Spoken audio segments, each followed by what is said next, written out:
Mesdames, Mesdemoiselles, Messieurs, amis fidèles des réseaux de la diaspora, bienvenue sur la chaîne par excellence. Le réseau de la diaspora, c'est la chaîne la mieux documentée de la diaspora. Lorsque vous allez sur le site du réseau de la diaspora, vous avez la documentation, c'est-à-dire les documentaires, vous avez la religion, les prédications, ainsi de suite. Vous avez les interviews, ce sont les interviews de la maison, c'est-à-dire l'heure du Seigneur, ainsi que le coulisses du pouvoir que vous présente votre fidèle serviteur Charles Kajimu Pompouakabeya, avec ses 32 ans d'expérience professionnelle journalistique et bien sûr pasteur quand il parle de l'heure du Seigneur. Alors, vous avez également l'entrepreneuriat du développement économique que je vous présente, votre serviteur, fidèle serviteur Aimé Kabouya. Et vous avez l'émission, c'est lui qui est là, qui est Si nous nous disions tout. Si nous nous disions tout, c'est le thème que nous allons aborder aujourd'hui. On va parler de la communauté congolaise de Toronto. Chaque communauté, partout où vivent les Congolais, il y a une organisation, une seule, qui se structure, où nous retrouvons des leaders responsables, j'insiste sur le mot responsable, avec la capacité non seulement de gérer la communauté, mais surtout la capacité d'amener une cohésion sociale, une unité pour que les Congolais se retrouvent et aillent de l'avant. À Toronto, vous le savez, si vous habitez à Toronto ou dans les villes périphériques, vous savez qu'il y a deux structures, dont une a été créée en 2009, au mois de septembre, qui est l'ACO, qui dirige Dr Camille Lunga, qui est à ma gauche. Et vous avez une autre structure qui s'appelle COCOT, la communauté congolaise de Toronto, je précise Toronto, qui a été créée, lui, au mois de février 2010. Donc, jusqu'à date, il était question que les Congolais se retrouvent autour de la table pour discuter sur la façon dont on pouvait mettre fin au bifacilisme et à la duplicité. Le docteur me corrigera à cet effet, pour que les Congolais de Toronto puissent avoir un leadership, un groupe de personnes bien désignées par la communauté qui dirige les affaires en tant que telles. Donc aujourd'hui, nous commenterons sur les conclusions de l'Assemblée générale, aussi bien de Cocotte que de l'ACO. Nous discuterons sur les recommandations qu'a donné les Congolais aux commissions électorales qui a été mise en place à cet effet. Donc nous aurons beaucoup de sujets que nous allons aborder aujourd'hui, mais avant tout, à tout seigneur, tout honneur, j'aimerais que vous, avec moi, nous puissions recevoir le grand docteur que nous avons ici, docteur en médecine, qui est également le président de l'ACO. Il s'agit autre que de monsieur Camille Lunga Kalala. Bonjour docteur. Bonjour Kabouya. Merci d'avoir accepté mon invitation. C'est moi qui vous remercie. Ben voilà, donc c'est depuis un certain temps que j'essaie de vous avoir, en tout cas depuis que vous avez organisé votre assemblée générale au mois de septembre. Tout à fait. Il y a eu beaucoup d'activités, effectivement, de part et autre. Bon, avant qu'on puisse rentrer dans les détails des questions que j'ai ici, j'aimerais peut-être que vous puissiez dire un mot à nos auditeurs qui nous suivent en Grande-Bretagne, en France, au Canada, un peu partout dans le monde. Oui, bonjour et bonsoir, ça dépend de l'heure à laquelle vous nous suivez, chers compatriotes congolais de la diaspora et même du Congo RDC en Afrique. Alors moi c'est Camille, comme on vient de vous le dire, je représente ici l'association des Congolais de l'Ontario et l'émission d'aujourd'hui c'est, on peut dire, faire une mise au point. Une mise au point sur l'état organisationnel de notre communauté de Toronto et des villes environnantes. Parce qu'il y a beaucoup d'eau qui a coulé sous le pont, beaucoup de choses qui s'est dit. Alors, il faut maintenant qu'on mette le point sur les i, qu'on puisse vous informer, que vous puissiez comprendre d'où nous venons, à quel niveau nous nous trouvons et où est-ce que nous allons. Bien entendu, ce sont tous ces points-là que nous allons aborder durant cette émission. Nous souhaitons que nous puissions le faire en 30 ou maximum 45 minutes, selon que le contenu du docteur se précisera à tant que tel. La première question, peut-être pour un récapitulatif, je disais ça à l'introduction. À Toronto, nous avons deux organisations. Une qui s'appelle COCOT, Communauté Congolaise de Toronto, je précise surtout le mot Toronto, et nous avons ACO, qui est Association des Congolais de l'Ontario. Alors, les deux organisations ont été structurées, mises en place pour, n'est-ce pas, concerter les activités des Congolais à Toronto.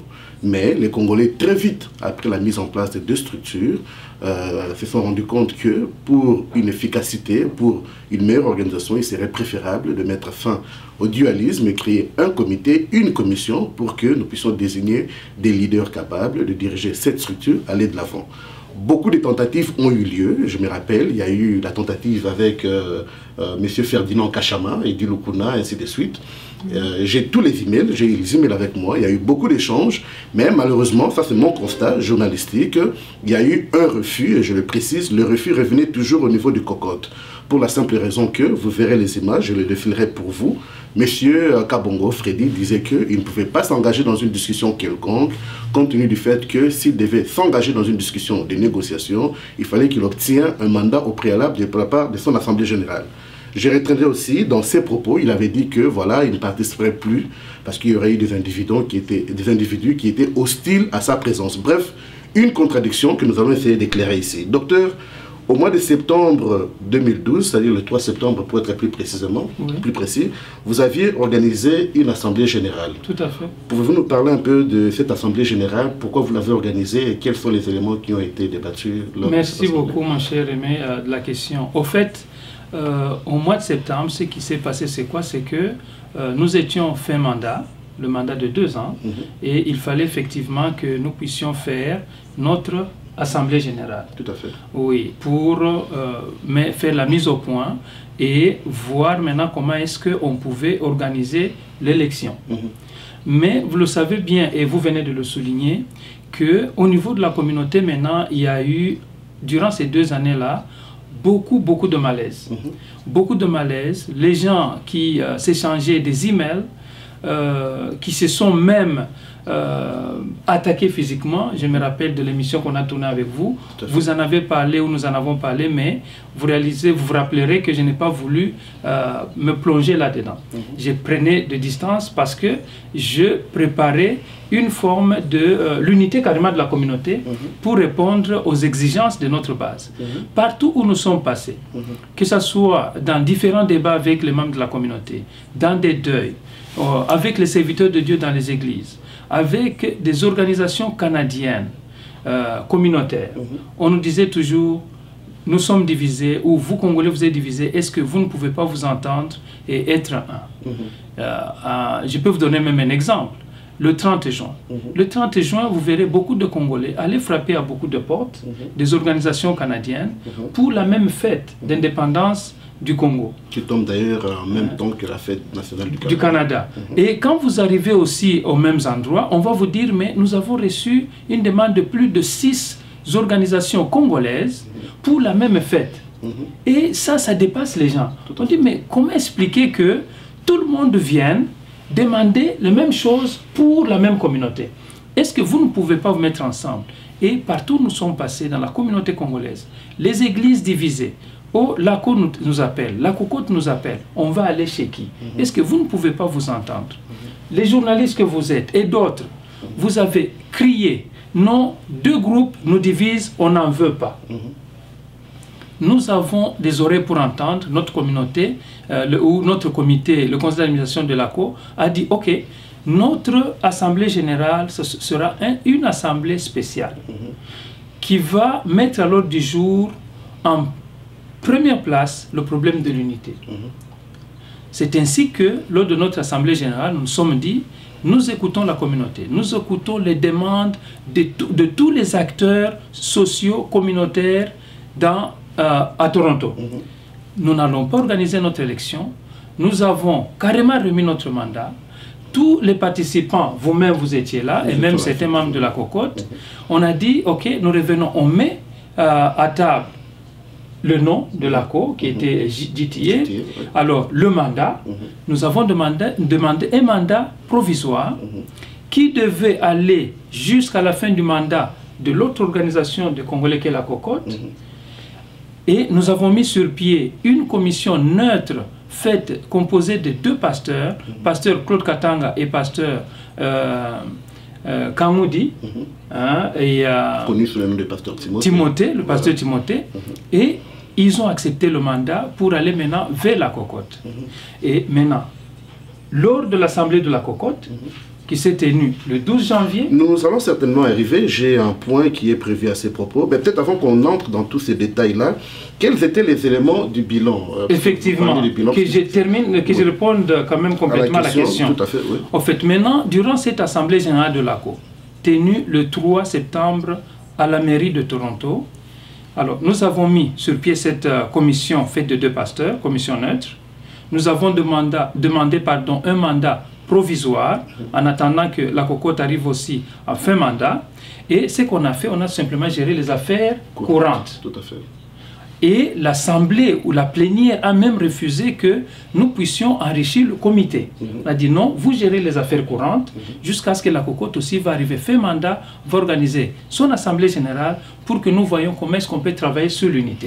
Pour qu'on voie comment nous pouvons travailler sur l'unité, mesdames, mesdemoiselles, messieurs, les amis de Toronto, les réseaux de la diaspora étaient présents. Je pense que nous avons fait une émission à ces propos. Je dois souligner que nous avons pris le soin de nous présenter aussi bien à l'Assemblée de la Cour qu'à l'Assemblée de Cocotte.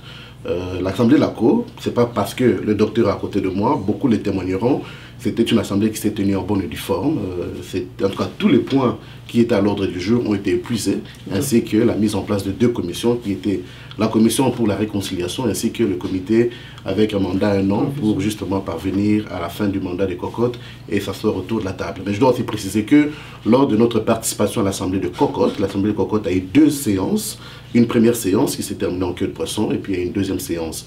L'élément que je dois souligner lors de l'Assemblée de la Cocotte, beaucoup de gens, des fanatiques, j'avais dit je citerai les noms s'il y a lieu parce que nous ne pouvons pas, en tant que communauté, être pris en otage par un groupe d'individus qui veulent faire de leur fanatisme un sujet de violence pour prendre toute une communauté en otage. Bref, l'Assemblée s'est bien tenue, les 2 séances, sauf qu'il y a eu des gens que j'appelle des fanatiques de la Cocotte qui avaient pour but de déranger certains individus. Comme j'ai eu à le dire d'ailleurs, il y a eu des personnes qui ont été insultées, menacées, d'autres carrément violentées. J'étais parmi les victimes, mais cela n'en demeure pas la question aujourd'hui. Bref, lors de cette assemblée-là, il était question justement que nous puissions débattre des problématiques de la division ou de bicéphalisme qui existe dans la communauté. À notre grande surprise, ce point a été simplement rayé. Je précise bien, a été rayé de l'ordre du jour. Les Congolais de Toronto qui ont participé à cette assemblée n'avaient pas voté que le point soit retiré. Ce point n'était plus à l'ordre du jour à la 2e séance telle que nous l'aurons souhaité. Maintenant, docteur, lors de cette assemblée, votre assemblée générale, vous avez rendu rapport des activités. Puisque nos auditeurs n'avaient pas eu la chance, en quelques mots, quelles furent les activités de 2 ans de votre mandat, le premier mandat que vous avez eu de la part de la communauté? Merci beaucoup, mon frère Aimé Kabouya. Au fait, notre mandat, et avant d'en parler d'ailleurs, dans les jours qui viennent, au courant de cette semaine, notre site web sera actif, oui, opérationnel. Vous irez effectivement voir ce que nous avons fait avec images à l'appui et vidéo. Donc, nous, durant notre mandat, nous avions les activités à différents niveaux. Premièrement, nous avons les activités de formation et d'encadrement de la jeunesse. Et là, on a un programme de tutorat qui est double. On a le tutorat scolaire et le tutorat musical. Alors, le tutorat scolaire, pendant les 2 dernières années, se tenait sur 197 Dundas, au croisement de Dundas et Jarvis. Et là, c'était chaque samedi, on encadrait les enfants avec les enseignants professionnels, je peux dire qualifiés, du conseil scolaire canadien. Alors, là, c'est chaque samedi, on encadre des enfants. Quand vous parlez d'enseignants qualifiés, vous parlez d'enseignants qui sont dans l'ordre des enseignants. Dans l'ordre des enseignants, oui, oui, qui enseignent ici à Toronto comme enseignants. Alors, on l'a fait pendant 2 ans. Là, c'était de façon régulière, tous les samedis. Donc, la co a des activités chaque semaine. Alors, de l'autre côté, nous avions un programme de tutorat musical tous les 2e samedi. Donc, chaque 2 semaines, une séance de tutorat musical.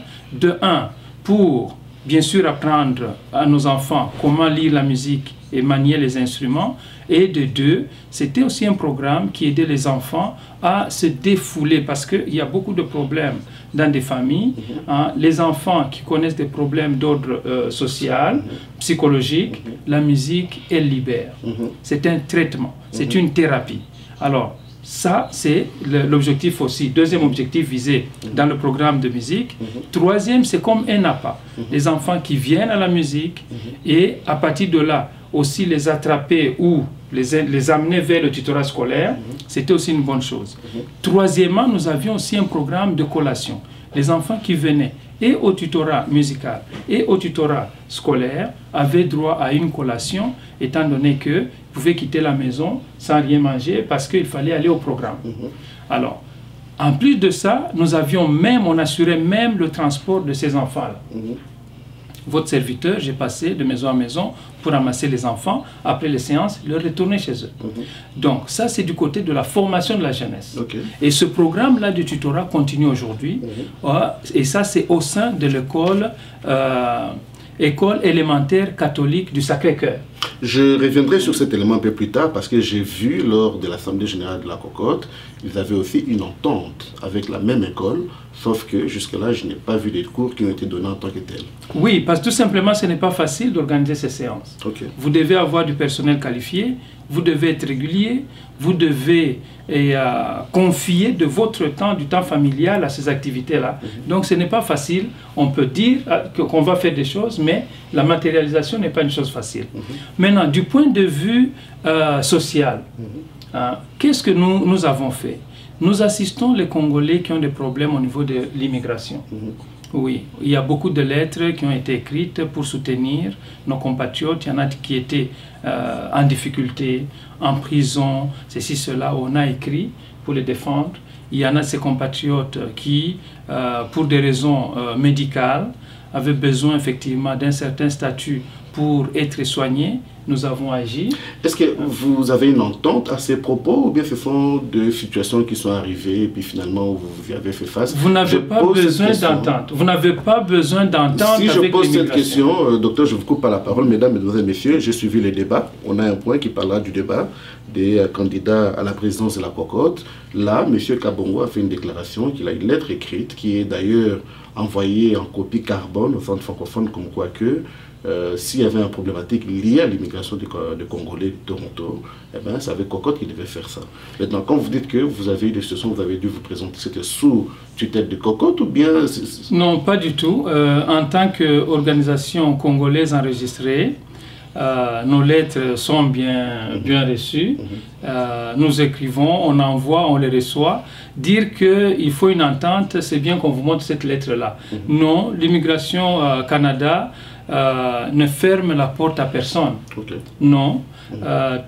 Même, vous vous rendez compte, même quand vous avez problème avec la justice, les jurys conformes qu'on constitue, on choisit les gens dans la communauté pour constituer le jury. Oui. Bref, du point de vue maintenant social, on assiste les gens qui ont des problèmes avec la justice, avec l'immigration. Nous l'avons fait et on ne peut pas citer des cas ici. Bien sûr que non. Nous avons des compatriotes qui sont malades et que non seulement on visite, mais nous avons leur charge, nous sommes en charge de ces patients-là. Quand l'hôpital a un besoin quelconque, quand l'hôpital doit poser des actes sur le malade, on nous contacte et nous donnons notre point de vue. Et ça, on le fait, on ne peut pas le dire, on ne le dit pas. Ce sont les actions qui sont là. Et les Congolais qui sont en difficulté pour trouver le logement, nous-mêmes, au niveau de notre comité, on cherche le logement, on les déplace pour les mettre là où ils doivent vivre. Tout ça, ce sont les actions qu'on ne publie pas, mais du point de vue communautaire, c'est ce que nous faisons. Docteur, comment faites-vous? Je l'ai toujours précisé, je suis un expert dans la matière du dossier communautaire. Je sais que les activités communautaires, quelles que soient ces activités, nécessitent, vous dites bien, vous allez récupérer les enfants, vous mettez le carburant dans votre véhicule, ces véhicules doivent être assurés, vous avez dit que vous utilisez les locaux, ces locaux, est-ce que vous les obtenez gratuitement? La raison pour laquelle je pose cette question, c'est parce que lorsque vous avez publié votre premier rapport préliminaire, vous avez fait mention du fait que vous avez reçu une collaboration financière avec le ministère de l'Immigration. Il y a eu un grand polémique dans la communauté et il y a eu même des gens qui vous ont accusé individuellement d'avoir pris une partie de cet argent pour mettre dans les poches. Qu'est-ce qu'il en est juste? Oui, au fait, le gouvernement canadien a toujours des programmes ou des agences avec lesquelles il travaille pour organiser les communautés. Oui. Alors, nous sommes au Canada, nous ne sommes pas dans n'importe quel pays. L'argent du contribuable, c'est-à-dire les taxes que nous payons au gouvernement, ces taxes sont orientées dans différentes choses. Quand les enfants étudient gratuitement à l'école primaire et secondaire, c'est grâce à ces taxes. Quand on a de bonnes routes c'est grâce à ces taxes. Et de la même manière, quand vous êtes organisé au niveau communautaire, le gouvernement oriente un certain montant d'argent pour organiser les communautés canadiennes. Alors, et là-dedans, il y a toujours les lignes directives. Vous le savez, vous avez longtemps travaillé. Vous devez répondre aux critères d'abord. Vous devez répondre aux critères. Qu'on vous donne les fonds pour une mission spécifique. Pour une mission spécifique, pour une organisation des activités spécifiques. Alors, vous devez décrire ces activités et quand vous le demandez, je vous donne un exemple concret. Nous avons organisé cette activité-là au mois de mars. Alors, c'était à Danceview, un grand centre où nous avons loué les terrains synthétiques pour le football, en interne, dans la salle et à l'extérieur, les terrains de basketball. Nous avons, grâce à cet argent, pour répondre aux critères, aux normes, pour être qualifiés, alors assurer tous les enfants qui ont participé à ces activités, les bus ou le bus pour transporter ces enfants, et enfin, nous-mêmes, on a pris en charge la collation, la nourriture de ces enfants-là.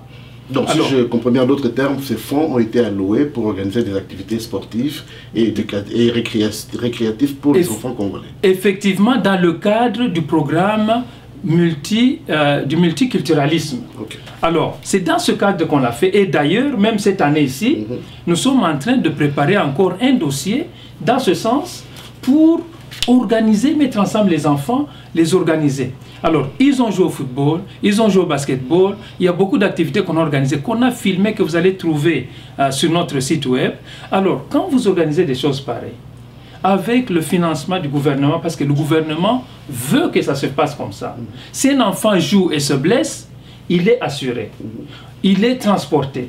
Alors, des arbitres qui viennent, qui sont payés, les enfants qui sont bien habillés, au fait, ça répond aux normes, aux critères du Canada dans le cadre de l'organisation des communautés. Sauf que quand vous avez fait mention de ces rapports-là, comme quoi vous avez été financé pour cela, beaucoup de gens, j'ai des emails. Chers amis, pour vous qui êtes à Toronto, qui pensez que les réseaux de la diaspora, j'ai entendu M. Frédéric Kabongo le dire, j'espère qu'il a des points ou des éléments pour le soutenir. Selon lui, les réseaux de la diaspora, votre chaîne, est conçue pour les critiquer et critiquer la cocotte.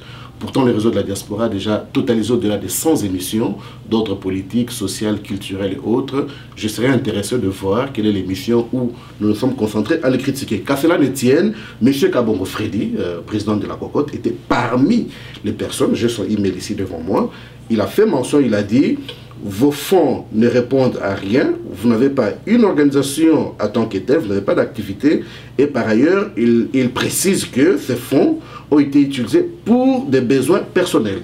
Et je pense, chers amis, je vous mettrai les extraits de l'entretien, en tout cas le débat qu'il y a eu entre M. Bazangueye et notre ami Frédéric Kabongo. Il a fait mention que ces fonds ont été utilisés pour des fins personnelles. Est-ce que c'est le cas? Parce que les Congolais vous suivent à Toronto, ils sont concernés par ce problématique de duo. Et d'ailleurs, avant que vous répondiez à la question, selon les fanatiques de la cocotte, les Congolais ne devraient pas solliciter de l'argent du gouvernement parce qu'ils sont capables de faire des récoltes individuelles et organiser les activités en tant que telles. Il serait aussi peut-être élogieux de leur part de nous montrer les activités qui ont été organisées avec ces fonds, parce que je me rappelle, lors de la fin de leur bilan, en dépit de 3 000 $ qui a été emprunté par un membre du conseil d'administration, il y avait un bilan de 69 $ comme résultat de la fin d'exercice.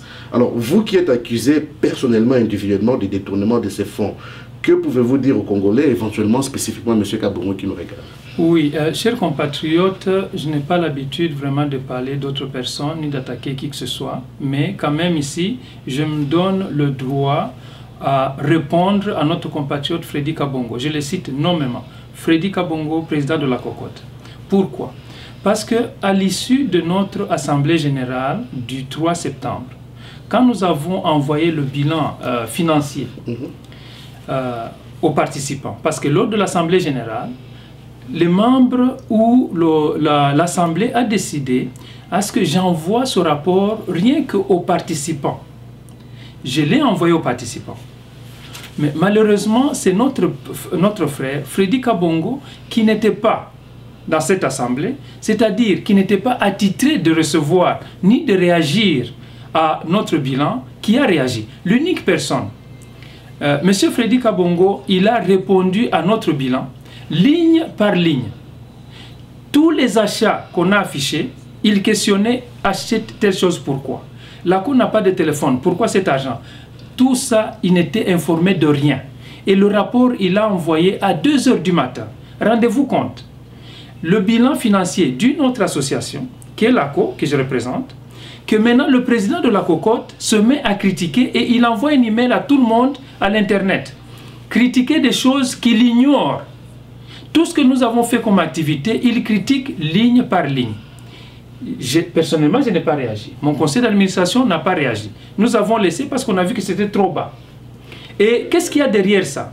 C'est tout simplement essayer de salir les gens. Essayer d'amener les Congolais à se méfier de leurs propres frères.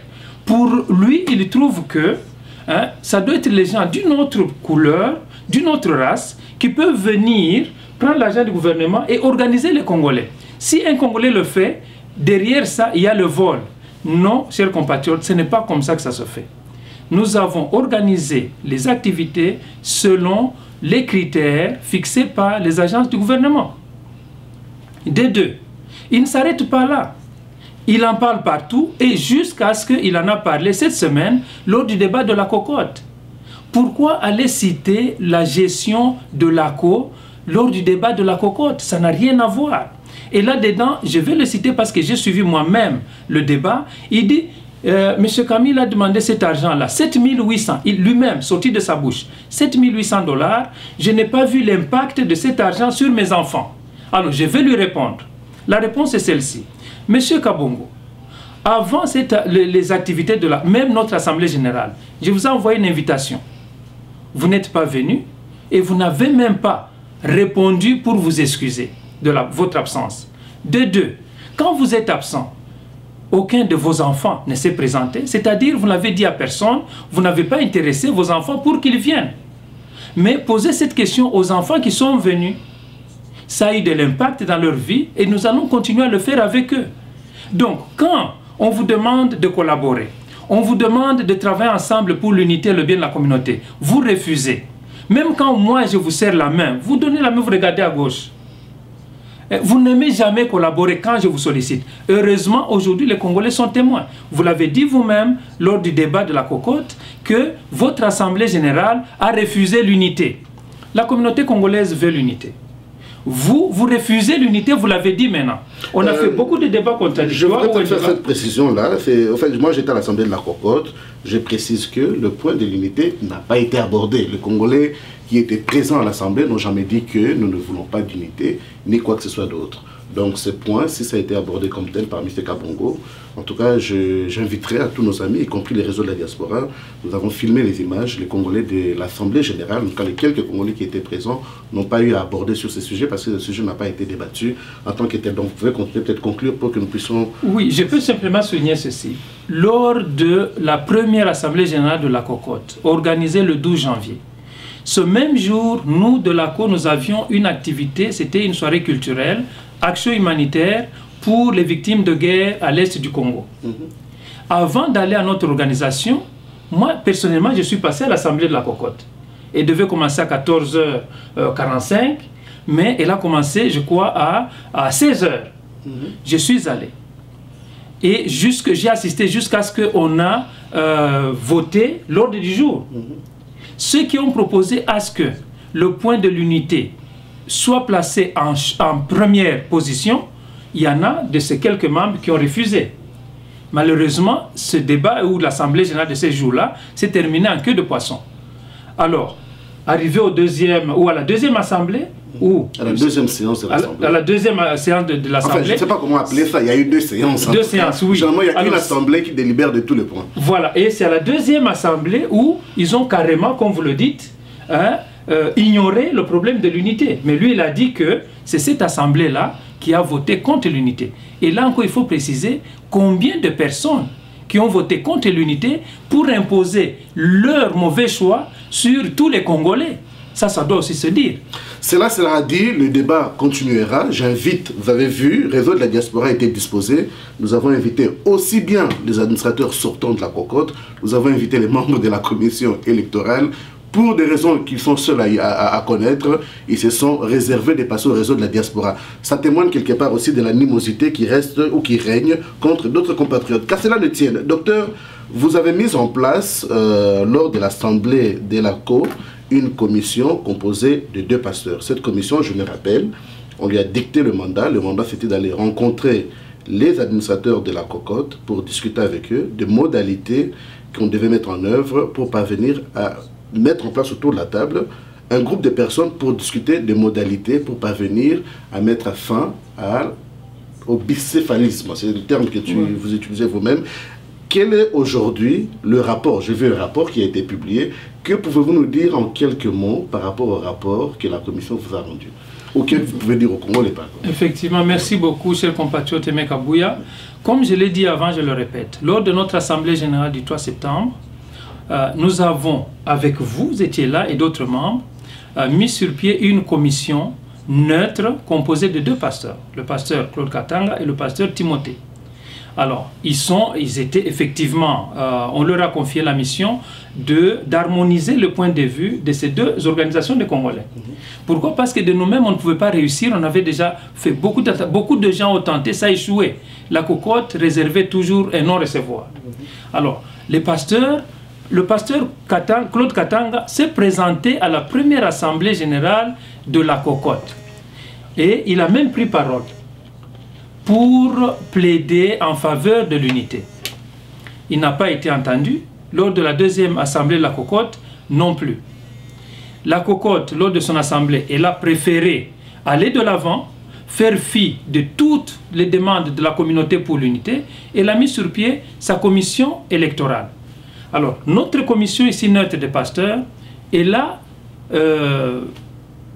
contacté les membres de cette commission électorale de la cocotte.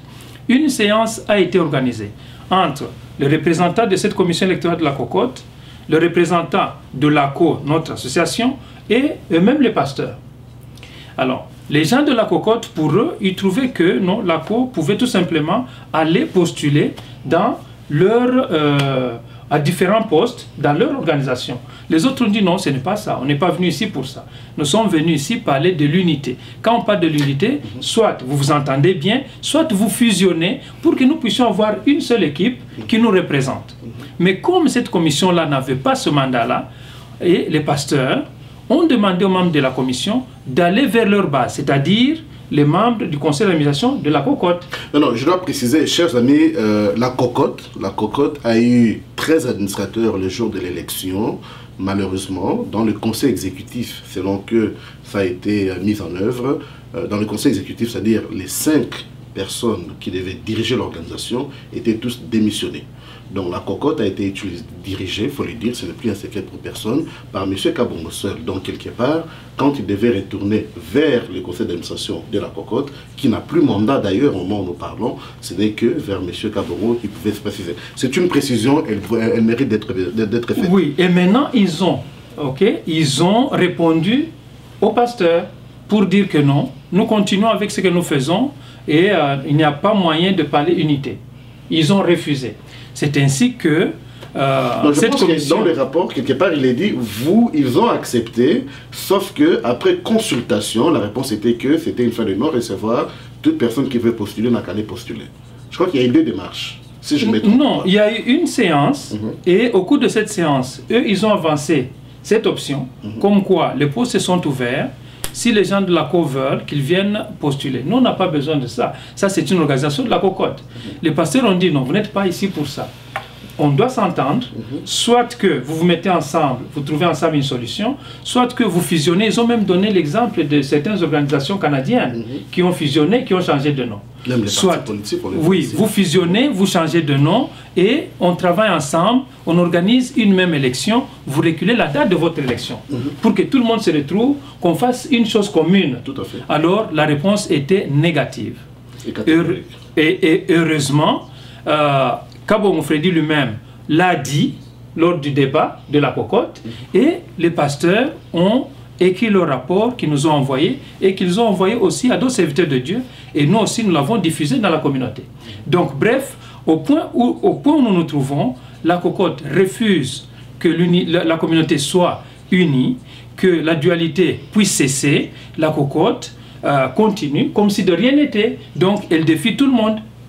Réseau de la diaspora 24 heures sur 7, la chaîne la mieux documentée de la diaspora. Réseau de la diaspora 24 heures sur 7. Réseau de la diaspora, la chaîne la mieux documentée de la diaspora. Suivez-nous au www.dn247.net. Réseau de la diaspora, c'est aussi la politique, la santé, l'économie, la jeunesse, le sport et toute l'actualité. Les réseaux de la diaspora 24 heures sur 7. Diaspora Networks 24/7. Suivez-nous au www.dn247.net. Réseau de la diaspora, la chaîne la mieux documentée de la diaspora. Diaspora Networks 24/7, la chaîne par excellence. J'aimerais ici les réseaux de la diaspora, mesdames, mesdemoiselles, messieurs, les réseaux de la diaspora n'est pas une chaîne spécifiquement congolais. Nous débattons. Nous avons beaucoup d'administrateurs qui sont issus de la diaspora congolaise, quoique nous nous intéressons aux problématiques de tous les peuples de la diaspora. Et à ces propos, lorsque nous rentrons dans d'autres communautés, rwandaises, burundaises, ougandaises, kenyennes, camerounaises, algériennes, vous verrez toutes ces émissions passer ici, nous remarquons, heureusement pour eux, il y a toujours un point convergent, il y a toujours une équipe, un leadership qui est assis, qui est effectif. Malheureusement, ce que nous semblons écouter ici aujourd'hui, ça devrait interpeller les Congolais conscients du bien-être et de l'organisation de Congolais ici au niveau de Toronto. J'étais à Ottawa, j'ai parlé avec Jean-Marie, notre ami Justin Materania, qui est le secrétaire général de l'organisation des Congolais, de la table de concertation des présidents des Congolais de la communauté congolaise. Il m'a témoigné de ses inquiétudes profondes par rapport à la situation de Toronto. J'ai eu de très bonnes discussions avec mon ami Jean-Marie Msenga lorsque nous étions à Montréal. Lui aussi exprime le même regret, et surtout après avoir suivi les débats, n'est-ce pas, des candidats à la présidence. Ceci m'amène directement à vous poser la question qui est la plus évidente. La commission électorale, enfin la commission que vous avez mandatée pour négocier, nous revient avec un bilan négatif. Les démarches que vous avez initiées pour vous asseoir autour de la table, discuter avec nos amis des cocottes, ont amené le même résultat qui est négatif. D'autres initiatives, dont l'initiative qui était quelque part vers la fin pilotée par M. Kachamamou Teba, a ramené un bilan négatif. Le problématique demeure sur le terrain. Qu'est-ce que vous, en tant qu'organisation, comité provisoire qui a été élu pour ces fêtes-là, comptez faire pour remédier à la situation? Merci beaucoup de la question, mon frère Aimé Kabouya. En fait, nous, là où nous nous trouvons, comme je l'ai dit, chaque semaine, pour l'instant, chaque semaine, nous avons des activités. Et nos activités d'encadrement de la jeunesse, l'aide aux devoirs, cours en mathématiques, en français, nous continuons à le faire. Donc chaque semaine, l'ACO a ses activités d'encadrement de la jeunesse. Et les jours qui viennent, le tutorat musical va aussi démarrer. Et il y a beaucoup de choses qui vont venir. Notre site web, vous l'aurez, vous allez voir toutes ces activités dont nous fonctionnons. Nous allons aussi, avec toutes ces informations que vous aurez, pour comprendre notre mission, notre vision, le mandat que nous avons, c'est clair sur le website, toutes les activités affichées. Alors, les Congolais vont maintenant nous juger. Ils vont regarder les deux associations et voir réellement ce que nous valons. Ils vont nous juger. Ils ont entendu, ils ont vu le débat, ils ont entendu tout ce qu'on a fait. Alors, la responsabilité vous revient. Nous continuons à nous organiser. D'ici là, nous allons aussi organiser notre élection, parce que nous avons arrêté pour l'unité et le bien de la communauté. De l'autre côté, nos frères de la cocotte ont refusé. Alors, ils veulent, je ne sais pas ce qu'il y a derrière leur tête. Alors nous continuons à nous organiser, nous continuons à encadrer la jeunesse, à poser des actes concrets, mais nous allons aussi organiser notre élection, c'est ça. Alors, comme il y a élection de la cocotte ce samedi, ici, j'en appelle à la conscience des Congolais, pour que, si vous jugez bon d'aller à cette élection, d'aller effectivement manifester soit votre accord ou votre désaccord. Si vous trouvez qu'on vous a menti quelque part, on vous a induit en erreur quelque part, allez-y sanctionner. Parce que ça doit être très clair. Vous ne pouvez plus accepter à ce que 5 à 10 personnes puissent prendre toute la communauté en otage. Ça ne peut pas se faire comme ça. Vous devez vous mettre debout et imposer votre volonté. Nous l'avons écouté, nous l'avons entendu, on a mené des démarches pour ça. Les autres font fi de ça, c'est-à-dire ils vous rejettent. Alors, allez vous manifester à leur élection pour sanctionner ceux qui ne veulent écouter personne. Est-ce une organisation d'humains incorporés portant un nom d'une organisation représentative de Congolais devient de facto l'organisation légalement conçue pour nous représenter? N'est-ce pas que l'on dit à chaque peuple les leaders qu'il mérite? N'est-ce pas au Congo, nous avions dit, donnons une deuxième chance à M. Kabila? Peut-être avec le deuxième mandat, nous aurons des résultats. N'est-ce pas qu'en 2011, les Congolais ont décidé de mettre fin à la médiocrité? N'est-ce pas que le Congolais mérite mieux? Voici là les questions que le réseau de la diaspora vous propose, met sur la table, vous demande d'y réfléchir et pourquoi pas d'y répondre. Docteur, la vie doit continuer à vous entendre, vous allez vous organiser, vous allez continuer. La division va persister.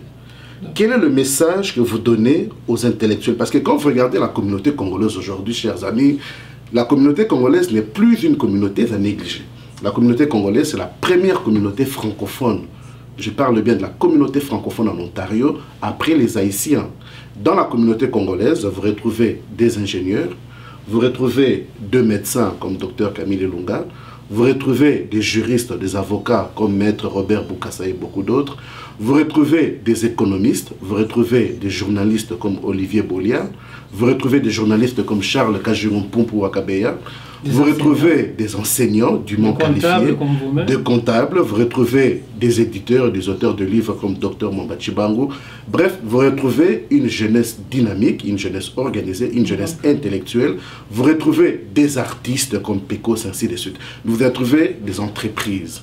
Est-ce que cette communauté congolaise de Toronto mérite d'être balayée ou traînée dans la boue parce que quelque part, il y a un groupe de personnes qui ont une vision des choses? Voici là, moi, Aimé Kabouya, en tant que Congolais de Toronto, vous, en tant que membre de la diaspora, devez y répondre. Mais docteur, tout ce monde-là, Pasteur Eli Kabongo, Pasteur Jacques Maluma, Pasteur Timothée, les ingénieurs, les professeurs, toutes ces personnes ont les yeux tournés vers vous. Vous êtes une personne qui aspire justement à ce leadership. Qu'avez-vous à leur dire de personnes comme Guy Kasweka, un courtier d'assurance et beaucoup d'autres, des experts? Comment pouvez-vous rassurer cette communauté face à une démarche qui, à première vue, nous alerte déjà de ce qui va devenir, de ce qui va être le lendemain des Congolais de Toronto? Merci Aimé Kabouya, mon frère, de la question. Au fait, toute cette crème-là, elle a été contactée. Souvent, avant que nous ne posions les actes, nous consultons. Et c'est à l'issue de la consultation que nous agissons. Même quand nous avons convoqué notre Assemblée Générale, quand on a décidé de mettre sur pied cette commission neutre de pasteurs, c'était à l'issue des conseils, des avocats que nous avons, des pasteurs et autres. Quand nous sommes passés, juste au début de notre mandat dans les églises, il y en a ces pasteurs que vous venez de citer ici, qui nous ont dit, ok, vous avez votre mandat, la cocotte a son mandat de 2 ans, on ne peut pas vous demander de vous arrêter, allez-y. À la fin de vos mandats, que le groupe qui arrive avant, en fin mandat, n'organise pas l'élection. Ça, c'était sorti de la bouche d'un pasteur qui a parlé du haut de la chair. Nous l'avons entendu. C'est pourquoi, quand nous sommes arrivés en fin mandat, nous nous sommes dit, maintenant, nous sollicitons un mandat provisoire de l'Assemblée, en fait que nous attendions nos compatriotes de la cocotte. C'est-à-dire, nous avons écouté les conseils et même les demandes de cette crème que vous venez de citer. Nous avons été dans des organisations canadiennes qui nous ont dit, nous vous recevons, on vous entend, nous allons collaborer avec vous, nous savons quand vous allez sortir, d'autres viendront. Effectivement, ça s'est fait. Mais nous ont dit, mais mettez-vous ensemble. On a promis l'unité à ces organisations. Nous avons promis de réussir l'unité à tous ces Congolais que vous venez de citer, à toutes ces catégories-là. Mais aujourd'hui, qu'est-ce qui se passe? La cocotte dit non à tout le monde. Et elle organise son élection, elle appelle maintenant tout le monde de venir vers elle. Quand nous avons dit ça lors du débat avec M. Kabongo, il a dit que ce n'était pas correct. Aujourd'hui, comme on le dit, on l'a chanté même chez nous, hein, le mensonge peut venir prendre l'ascenseur, la vérité prendra les escaliers et elle arrivera. Aujourd'hui, la cocotte fait mandat, nous fait mandat, nous sommes arrivés tous ensemble. Et vous venez de le voir, on a dit qui a voté contre l'unité? La cocotte. Maintenant, il vous revient à vous, Congolais, de vous reprendre en charge, de récupérer le pouvoir qui vous revient, de dire non, de sanctionner ceux qui vont contre votre volonté. La communauté, elle est à nous tous. 5 à 10 personnes ne peuvent pas se retrouver dans une salle pour prendre en otage toute la communauté. Ça ne peut pas se faire. Ils refusent. Nous allons continuer. Quand nous allons organiser aussi notre élection, on va se retrouver encore avec 2 comités, 2 présidents dans la même ville, dans la même région. Est-ce que c'est respectable? Non. Mais nous sommes obligés de le faire. Mais aujourd'hui, là, vous avez des preuves. Suivez le débat de la cocotte. Le président sortant de la cocotte l'a dit. La cocotte a refusé l'unité. Alors, ne dites plus que la CO est à la base de la division de la communauté. Nous avons fait tout ce qu'on pouvait pour qu'on arrive à avoir un seul leadership, pour que la communauté soit bien respectée dans ce pays où nous nous trouvons. Mais il y a une petite équipe, un petit groupe de gens, et ce groupe de personnes, mes frères, je vous le dis, n'a pas de vision claire de la communauté. Lors du débat de la cocotte, le président sortant de la cocotte n'a pas présenté de vision de cette communauté. Suivez le débat. Il n'y a rien qu'il a sorti de sa bouche pour bien organiser la communauté. Ne vous demandez plus qu'est-ce que votre pays peut faire pour vous. Demandez-vous qu'est-ce que vous pouvez faire pour votre pays. Tels étaient les propos de l'honorable président Gérard Kennedy. C'est Kennedy qui l'a dit. Voilà, donc Gérard Kennedy, ancien président des États-Unis, qui, devant les défis qui s'est présenté devant son pays à un moment de récession, a posé cette question aux Américains. Les réseaux de la diaspora posent la même question aux Congolais. Ne vous posez plus la question, qu'est-ce que les organisations de communautés peuvent vous, mais posez-vous la question, qu'est-ce que vous pouvez faire pour remédier aux défis face auxquels se présentent nos 2 organisations. Docteur, si je vais vous demander de conclure cette émission, nous posons ça à tous nos invités, que diriez-vous que nous n'avons pas abordé durant notre émission? Merci beaucoup, mon frère Mekaboui. En conclusion, ce que je vais dire, c'est ceci. Chers compatriotes, nous sommes nombreux ici à Toronto, en Ontario et au Canada.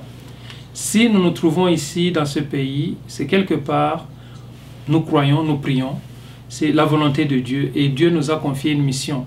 On ne peut pas être distrait. En allant dans notre website, que vous aurez prochainement, vous verrez que nous parlons beaucoup de l'unité. Et nous disons, l'union fait la force.